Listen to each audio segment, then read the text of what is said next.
Digital arrest से निपटने के लिए सुप्रीम कोर्ट में गृह मंत्रालय ने एक स्टेटस रिपोर्ट दाखिल की है। इस स्टेटस रिपोर्ट में बताया गया है कि 13 सदस्यीय एक समिति का गठन किया गया है। यह विशेष समिति विचार करेगी विभिन्न पहलुओं पर और इसके लिए सुप्रीम कोर्ट से 1 माह का समय मांगा गया है। इस पहलू पर और डिजिटल अरेस्ट से निपटने के मुद्दे पर हम बात करेंगे सुप्रीम कोर्ट के अधिवक्ता ज्ञानंद सिंह जी से। सर, ये जो हलफनामा दाखिल किया गया है इसमें एक विशेष समिति है। आखिर विशेष जो समिति है उसके गठन के पीछे क्या कारण है, क्या वजह है? देखिए, ये एक मल्टी डिसिप्लिनरी कमेटी होगी जिसमें कि वेरियस डिपार्टमेंट्स रहेंगे, जिसमें समन्वय बनेगा और आपस में कम्युनिकेशन होगा और ये मल्टी प्रोंग्ड स्ट्रैटेजी बनानी होगी, क्योंकि इसमें आईटी भी इन्वॉल्व है, बैंकिंग भी इन्वॉल्व है,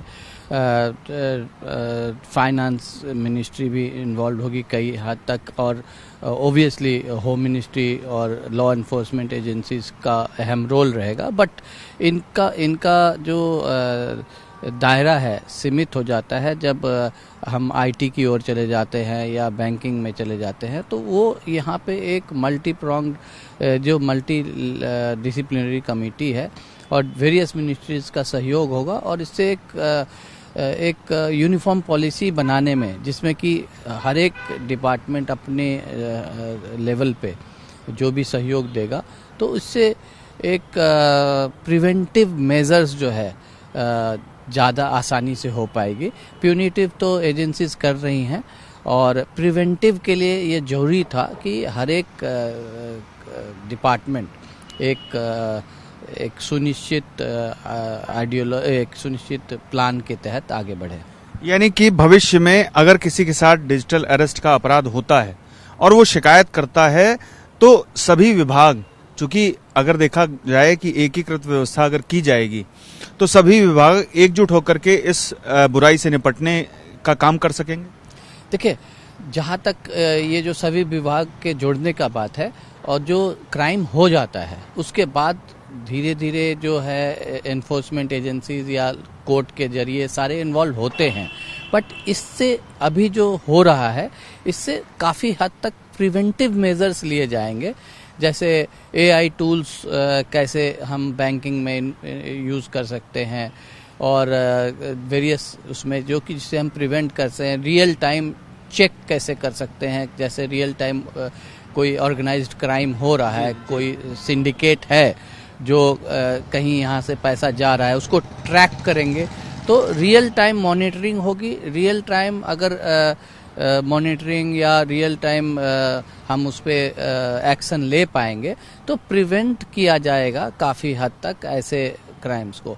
जहाँ तक सब्सिक्वेंट लेवल की बात है वो भी पुख्ता होगा, जैसे बैंक को फ्रीज करना,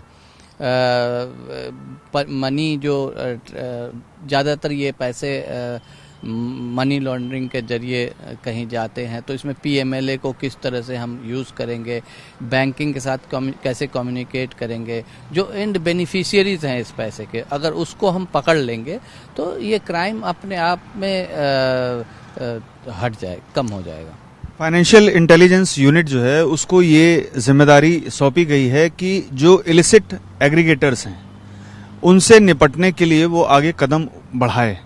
तो इलिसिट जो एग्रीगेटर्स हैं उनका क्या निहितार्थ है यहाँ पर, उनका क्या रोल होता है और आखिर किस तरह से एफआईयू इससे निपट पाएगा? देखिए, कई हद तक जो ये इलिसिट एग्रीगेटर्स हैं कई जगह पे वो ये क्लेम करते हैं कि मैं तो सिर्फ एक जरिया हूँ, लेकिन अब जब ऐसे क्राइम्स देखते हैं जहाँ इम्पर्सोनेशन हो रहा है, जो डिजिटल अरेस्ट है ये इम्पर्सोनेशन है, कोर्ट के जरिए, कोर्ट के एनफोर्समेंट एजेंसी पुलिस वाले के वेस में या कोर्ट के वेस में जिस तरह से एक्सटॉर्शन हो रहा है, इसमें किसी भी एग्रीगेटर को कोई भी डिफेंस नहीं होगा। और ऐसे में अगर हम एग्रीगेटर तक पहुंच जाएंगे तो काफ़ी हद तक इनका जो चैनल है वो चैनल को अगर हम काट देंगे तो ऐसे क्राइम्स रुक जाएंगे। और ये जरूरी भी है अभी इसमें वॉर फुटिंग पे डील करना, क्योंकि हम एक आज ऐसे समय पे खड़े हैं जहां हम कैश ट्रांजैक्शंस रोक रहे हैं।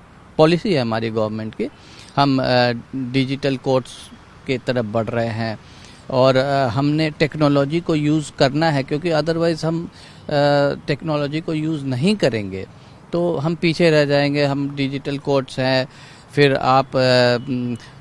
हम आज कम्युनिकेशंस जो है बीच में, अब पुराने ज़माने में अगर आप नोटिस अगर स्पीड पोस्ट से भेजेंगे तो फिर हमारी डिलेज होंगी प्रोसेसेस में, तो हम उसको यूज़ भी करना है। साथ साथ अगर हम यूज़ कर रहे हैं और ये इस तरह से बीच में डिजिटल क्राइम आने लगता है तो हमारे उस पॉलिसी को के आड़े आता है। इसीलिए हम पूरी तरह से उस अपने सिस्टम को पुख्ता बनाने के लिए जो टेक्नोलॉजी है उसको यूज़ करने के लिए तैयार हैं। तो साथ साथ हमें इसको भी डील करना पड़ेगा। इसमें दोनों लेवल पे, एक तो प्रिवेंटिव है जिसके लिए ये जो कमेटी बनी है मेरे हिसाब से बहुत अच्छी बात हुई है। इसमें हम जो काफ़ी जगह पे एआई टूल्स के यूज़ करके फ्रॉड हो रहा है, तो हम भी एआई टूल्स के जरिए उसको काउंटर करना पड़ेगा। वो टेक्नोलॉजी यूज़ कर रहे हैं तो हमें भी टेक्नोलॉजी यूज़ करना पड़ेगा और रियल टाइम मॉनिटरिंग नंबर्स हों, फ़ोन नंबर्स हों जहाँ की हम इन्फॉर्म कर पाएँ। जब मनी चैनलाइज हो रहा है उसी वक्त पकड़ लें तो काफ़ी हद तक लोगों का रिकवरी हो पाएगा। दूसरा जो एक प्यूनिटिव एंगल अगर हम स्ट्रांग करेंगे तो इससे क्या होगा, डिटरेंट होगा। कल को आज हमारे यहाँ क्या है, इम्पर्सोनेशन हम आईटी एक्ट में करते हैं तो 3 साल की सज़ा है।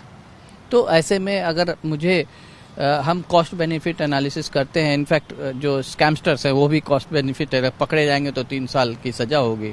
तो उस तरह से अगर देखेंगे तो हमें इम्पर्सोनेशन और जो डिजिटल रूप से जो इम्पर्सोनेट कर रहे हैं और इसमें पीएमएलए को यूज़ करना चाहिए, क्योंकि ज़्यादातर मनी इलीगली चैनल हो रहे हैं और जो प्रोविज़न्स हैं, जो बीएनएस में प्रोविज़न्स हैं वो काफ़ी हद तक इसके ग्रेविटी ऑफ ऐसे क्राइम को नहीं देखता, क्योंकि ये एक ऑर्गेनाइज्ड क्राइम है, ऑर्गेनाइज्ड सिंडिकेट है। जैसे हमने टेररिज्म को या ऐसे क्राइम को देखने के मकोका बनाया था, ये बनाया था, तो उस तरह से ये फाइनेंशियल क्राइम जो ऑर्गेनाइज्ड रूप से हो रहा है उसको टैकल करने के लिए उतने ही पुख्ता सेंटेंसिंग और एविडेंस के जो प्रावधान हैं, उतने ही पुख्ता बेल के प्रोविजंस, सारे को अलग ढंग से देखना पड़ेगा। इसको एक ऑर्गेनाइज्ड क्राइम के रूप में देखना पड़ेगा जो कि हमारे देश के इकोनॉमी पे आघात है, हमारे प्रोसेसेस पे आघात है। कोर्ट सिस्टम आज हम डिजिटल वे में फंक्शन कर रहे हैं, उस पे आघात है ये।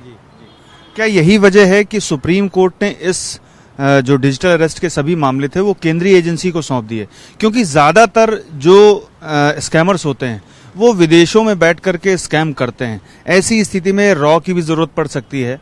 तो सुप्रीम कोर्ट ने अपने ऑब्जर्वेशन में भी कहा था कि जो केंद्रीय एजेंसी है वो इन सब मामलों से बेहतर तरीके से निपट सकती है और सभी को एक जगह ला करके यूनिफॉर्म तरीके से अगर इससे निपटा जाए तभी कुछ संभव है। क्या यही वजह है कि सीबीआई को मामला सौंपा गया?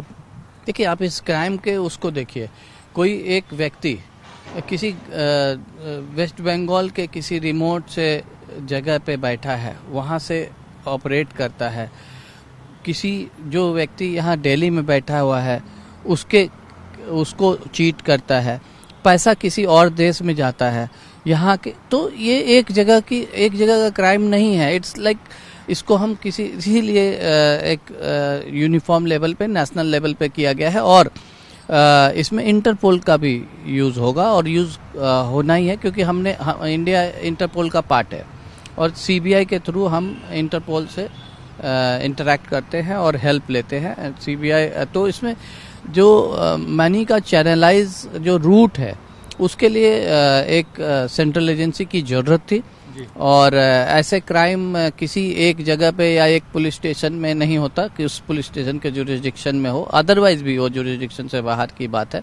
और जहां इंटरनेशनल हेल्प की ज़रूरत पड़ेगी तो इंटरपोल आएगा और इस तरह के उसमें एक सेंट्रल एजेंसी की ज़रूरत थी और सेंट्रल एजेंसी को ही ऐसे क्राइम को देखना चाहिए और इस वक्त उसकी ज़रूरत है। लेकिन सीबीआई का जो सक्सेस रेट है वो बहुत कम है, इस पर क्या कहेंगे आप?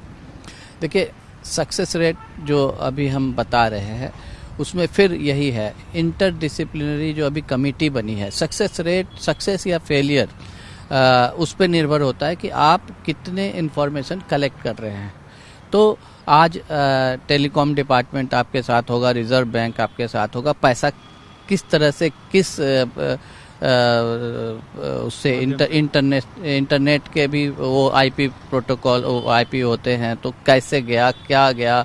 तो अगर हम एक क्योंकि कई चीज़ें ऐसी है जो डोमेन एक्सपर्टीज़ होता है, अब बैंकिंग का एक्सपर्टीज़ बैंकिंग वाले के पास है, तो इस तरह के जो इसीलिए मेरा मानना है कि ये जो मल्टी डिसिप्लिनरी कमेटी बनी है जो हर एक डिपार्टमेंट को अपने में लेके चला है, तो इससे कन्विक्शन रेट बढ़ेगा, और कन्विक्शन रेट बढ़ेगा तो ओबियसली डिटरेंट होगा, लोग उसके बाद इसमें आना बंद करेंगे।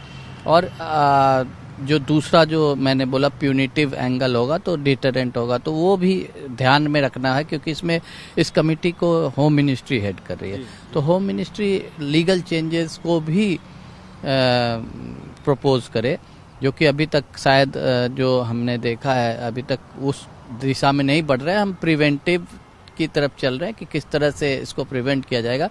तो प्रिवेंट करने का एक डिटरेंट भी माध्यम होता है कि अगर पता चले कि भाई कल को इसमें स्ट्रिंजेंट पनिशमेंट होगी, बेल नहीं मिलेगा, तो और डेफिनिट होगा पनिशमेंट जिसमें कि, तो उसके बाद ये लोग पीछे हटेंगे। बिल्कुल सही है, prevention is better than cure. तो पहले हम प्रिवेंशन की तरफ बढ़ रहे हैं, फिर उसके बाद क्योर की तरफ बढ़ेंगे। लेकिन क्या ये संभव है कि इस पर पूरी तरह से लगाम लगाई जा सके? क्योंकि अभी तक जो साधारण अपराध हैं साइबर क्राइम के, उनका भी जो अगर प्रतिशत देखें आप उनसे निपटने का, तो बहुत लो है भारत में खास तौर पर। देखिए, पूरी तरह से लगाम नहीं लगाया जा सकता, और जिस दिशा में बढ़ रहे हैं इससे कॉन्फिडेंस पीपल का बढ़ेगा, और पूरी तरह से तो किसी भी क्राइम के ऊपर लगाम नहीं लगाया जा सकता। लेकिन अगर हम इसमें नहीं पहल करेंगे तो फिर कॉन्फिडेंस लोगों का जाएगा। आज हम नो कैश कंट्री की तरफ बढ़ रहे हैं, कैश ट्रांजैक्शन बंद हो रहे हैं, तो हमारी उस पॉलिसी को इफेक्ट करेगा। आज कोर्ट्स में मैंडेटरी हाइब्रिड हियरिंग्स हो रही हैं, जिसमें कि किसी को कोर्ट में जाने की ज़रूरत नहीं है। लोग इससे कई हद तक कई बार ये देखा गया है कि जो कोर्ट के प्रोसेसेस स्लो थे वो काफ़ी तेज हो गए हैं, बेहतर हो गया है, तो हमको उसको यूज़ भी करना है। तो इसलिए पब्लिक में कॉन्फिडेंस जो है इंटरनेट और इनके यूज़ को बढ़ावा और उनके ऊपर भरोसा करने का मौका देना चाहिए, और इसलिए ये बहुत अहम कदम सुप्रीम कोर्ट ने उठाया। अब इस मामले पर जब अगली सुनवाई सुप्रीम कोर्ट करेगा, तो सबसे पहले चूंकि मांगा गया है वक्त कमेटी की तरफ से स्टेटस रिपोर्ट में कि 1 माह का वक्त दिया जाए, तो किन पहलुओं पर विचार किया जा सकता है वो आपने हमें बताया। लेकिन जो दिशा है इसमें सबसे पहले किस ओर जाना चाहिए, ये अगर आप इस पर कुछ उल्लेख कर सकें। देखिए, सबसे पहले तो जब मैंने बताया कि इसमें प्रिवेंटिव हमें जितनी भी चीज़ें प्रिवेंटिव की तरफ ले जाएं, ताकि हम एक जैसे इंटरनेट है, मोबाइल है, तो कई सिम कार्ड्स मिसयूज़ हो रहे हैं, तो हम एक व्यक्ति के पास कितने सिम कार्ड होने चाहिए, या उसको पता होना चाहिए कि आपके नाम, कल को लोग इनोसेंस प्लीड करते हैं कि मैंने ये सिम इशू नहीं करवाया, तो सबके पास एक आज पॉसिबल है कि आपके नाम पे कितने सिम इशूड हैं आपको बताया जा सके, या आपको बताया जाए कि इस वेबसाइट पे जाके अपना चेक कर लीजिए कि आपने के नाम पे कितने। वो व्यवस्था है अभी, यानी कि लोगों को जागरूक किए जाने की जरूरत है, ये आप कहना चाहते हैं। सबसे पहला स्टेप यही होना चाहिए। सबसे पहला स्टेप ये होना चाहिए कि क्या आपके हमारी भी रिस्पॉन्सिबिलिटी है, क्या हमारे नाम पे कोई गलत सिम तो यूज़ नहीं हो रहा है, या हमने जो सिम इशू नहीं करवाया है मेरे नाम पे तो इशूड नहीं है। तो इससे काफ़ी हद तक जो ट्रेस करने की बात होती है, जो इम्पर्सोनेशन ही ऐसे होता है, किसी दूसरे कई सिम्स आ जाते हैं, कई बैंक्स आ जाते हैं, कई चैनल से पैसे मूव होते हैं, उनको कम करना ही अपने आप में एक समाधान हो। यानी कि केवाईसी के बाद फिर से रीचेक कर सके व्यक्ति, ऐसी व्यवस्था हो और लोगों को भी ये जानकारी हो कि ऐसा किया जाना जरूरी है, क्योंकि आपके ही टूल का दुरुपयोग करके किसी और को ठगा जा सकता है। हाँ, ऐसा हमने जब हमारे देश में टेररिज्म की घटनाएं बढ़ी तो आज हमारे काफ़ी हम जागरूक हैं। जब गाड़ियाँ आप दूसरे को बेचते हैं या तो लोग चेक करते हैं कि क्या वो ट्रांसफ़र हुआ है नहीं हुआ है। कई जगह ब्लास्ट में जो है पुरानी गाड़ियों का यूज़ हुआ है।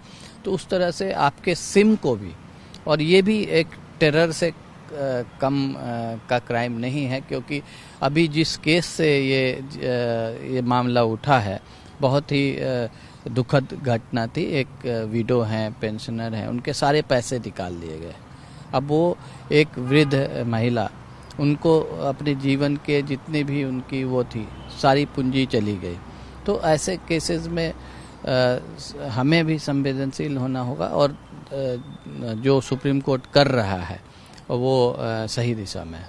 यानी कि सुप्रीम कोर्ट का जो कदम है वो भविष्य में इस देश को डिजिटल अरेस्ट जैसी बुराई से पूरी तरह से बचाने में सक्षम करेगा, और जो खास तौर पर जो सजा है और जो प्रावधान है वो और भी पुख्ता होंगे। देखिए, डिजिटल अरेस्ट पे जैसे जाएंगे उसमें ऑब्वियसली हमारे जो आम जो क्राइम थे, जो फाइनेंशियल क्राइम्स जो डिजिटली हो रहे थे, वो अपने आप वो भी टैकल हो जाएंगे। डिजिटल अरेस्ट में ये था कि सिर्फ इतना था कि इसमें इम्पर्सोनेशन और आदमी जो है ना थ्रेट में पैसा देता था। आदमी एक थ्रेट में आ जाता था कि कोर्ट मुझे बुला ले, कोर्ट का ये आदेश है, या तो इस तरह से होता था। और जो दूसरे ऐप्स है, अगर आपने डिजिटल अरेस्ट को अच्छे से काबू कर लिया तो काफ़ी हद तक और भी जो क्राइम्स है वो रुकेंगे, क्योंकि जो पैसे का जो चैनलाइज का जो रास्ता है वो सेम ही है। यही रास्ता है जिससे पैसे बाहर निकलते हैं और पैसे का वो वापस उनके यानी पूरा रूट पता कर लेंगे तो फिर उसके बाद बाकी जो ऐसे अपराध हैं, साइबर क्राइम है, उन पर भी लगाम लग जाएगी। उन पर भी लगाम लगेगा। और ये जो वेरियस मिनिस्ट्रीज के रिप्रेजेंटेटिव हैं, इससे काफ़ी हद तक सुझाव जो है हर एक डिपार्टमेंट से आएगा।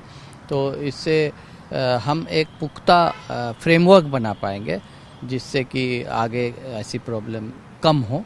और जहाँ तक दूसरी जो मैंने फिर से वही बात बताई कि होम मिनिस्ट्री चूँकि इसमें है, अगर होम मिनिस्ट्री को लगता है कि कानून को और स्ट्रिंजेंट बनाना चाहिए, बेल प्रोविज़न को स्ट्रिंजेंट बनाना चाहिए, इसको एक ऑर्गेनाइज्ड क्राइम का रूप दर्जा देना चाहिए, तो वो भी करे। और अदरवाइज भी जो हमारी एग्जिस्टिंग मनी लॉन्ड्रिंग का एक्ट है PMLA, वो अप्लाई होता है more than 90% of such cases में। हमसे बात करने के लिए बहुत बहुत शुक्रिया। तो आपने सुना ज्ञानंद सिंह जी को, जिन्होंने हमें बताया कि डिजिटल अरेस्ट के लिए गठित की गई समिति सिर्फ डिजिटल अरेस्ट ही नहीं, बाकी जो साइबर अपराध हैं उनसे निपटने में भी देश को सक्षम बनाएगी। और देखना ये होगा कि अब जबकि समिति गठित हो गई है और इसके बाद अब सुप्रीम कोर्ट आगे सुनवाई करेगा, तब समिति का क्या कहना रहता है, किस तरह के कदम सामने आते हैं और क्या कदम उठाए जाएंगे भविष्य में, ये बहुत ही महत्वपूर्ण होगा, खास तौर पर डिजिटल अरेस्ट और तमाम ऐसे साइबर क्राइम से निपटने के लिए। पीयूष पांडे, TV9 भारतवर्ष, नई दिल्ली।